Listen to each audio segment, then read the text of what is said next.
You know that weird feeling when someone's being a little too nice? The smile feels a bit staged, the compliments a little too polished. Your gut whispers, something's off. And usually, it's right. That person isn't just being kind, they're testing you. Manipulators rarely come in loud or aggressive. They don't storm the gates of your life. Instead, they slip in quietly, like smoke under a door. Before they strike, they run small, subtle experiments to figure out if you'll be an easy target. And here's the dangerous part. These tests look so harmless that most people don't even recognize them until it's too late. Today, we're exposing the 4 silent tests manipulators use, the hidden tricks they pull to figure out if they can control you. And stick around until the end, because the last test, it's the most dangerous of them all. And not what you think it is. Let's start with the first test, compliance. Test number 1, compliance testing.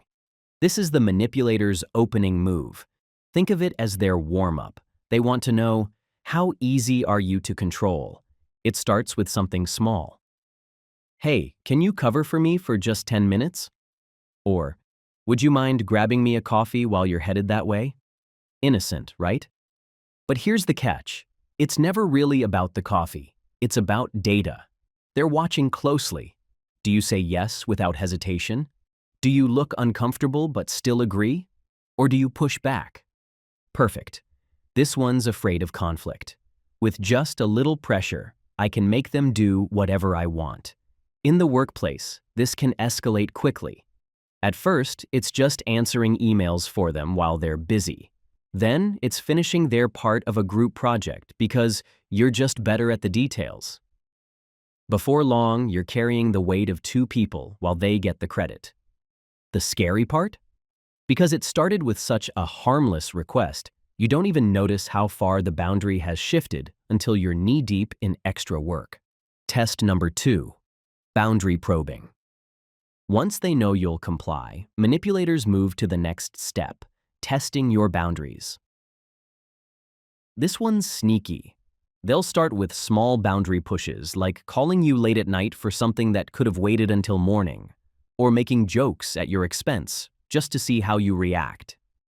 To them, your silence isn't harmless. It's like spotting cracks in a fortress wall. And once they see those cracks, they'll keep pressing until the whole defense gives way.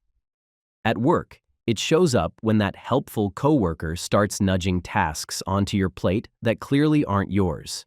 At first, it's just, could you look over this report? You're so good with details, but then it becomes, why don't you handle this project and think of it as a chance to grow? Notice the trick? They frame the boundary violation as a favor or even an opportunity. That way, if you resist, you look ungrateful or uncooperative. And when they retell the story to others, they spin it. I tried to help, but they just weren't ready to step up. Suddenly, your reputation is being shaped by their manipulation, and you didn't even see the boundary cross happen in real time. Test number 3, emotional baiting. Manipulators feast on your emotions, especially the negative ones. Guilt, fear, and insecurity are their favorite meals. Here, they throw out hooks designed to make you feel guilty, flattered, or overly responsible for their feelings.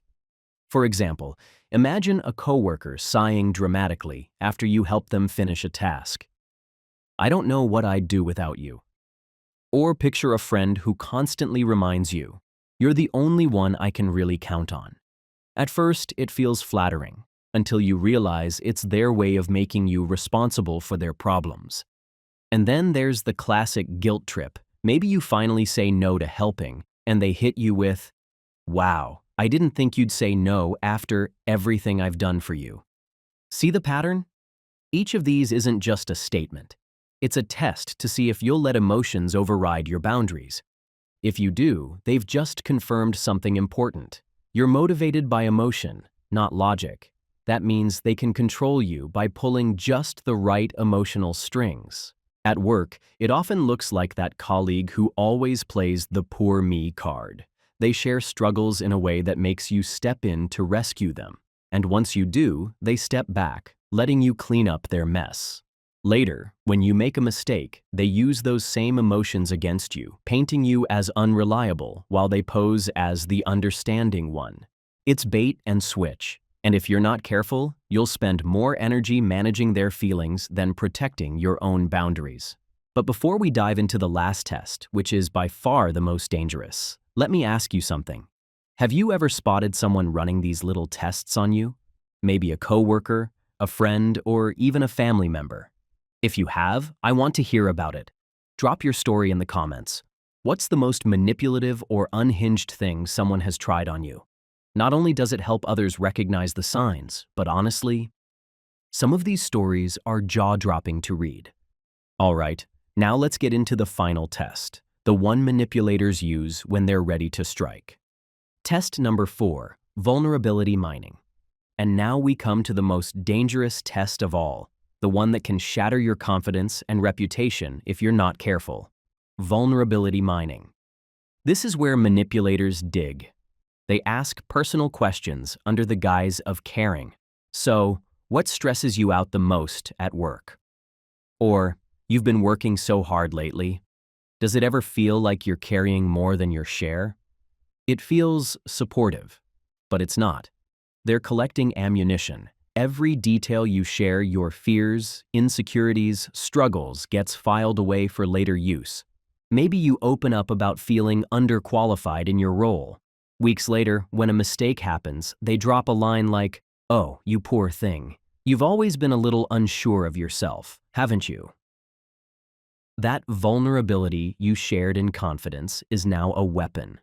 In the workplace example, this shows up as that empathetic coworker who listens closely when you vent about feeling overwhelmed.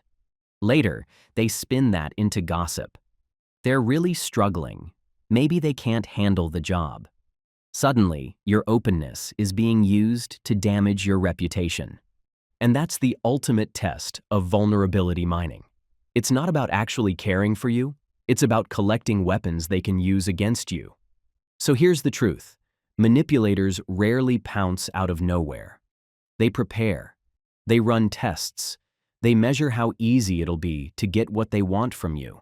First, they check if you'll comply with small favors. Then, they probe your boundaries. Next, they bait your emotions. And finally, they mine your vulnerabilities. Each test feels small, almost invisible. But together, they build a blueprint of how to control you. The good news, once you know the pattern, you can see it coming a mile away. The moment someone's kindness feels a little too calculated, pause, step back. Ask yourself, is this genuine or is it a test? Your instincts are powerful. Trust them. Because manipulators may be subtle, but your awareness is stronger. If this video helped shift your perspective, hit like, subscribe, and share it with someone who could benefit from these insights. Thank you for watching, and I'll see you in the next one.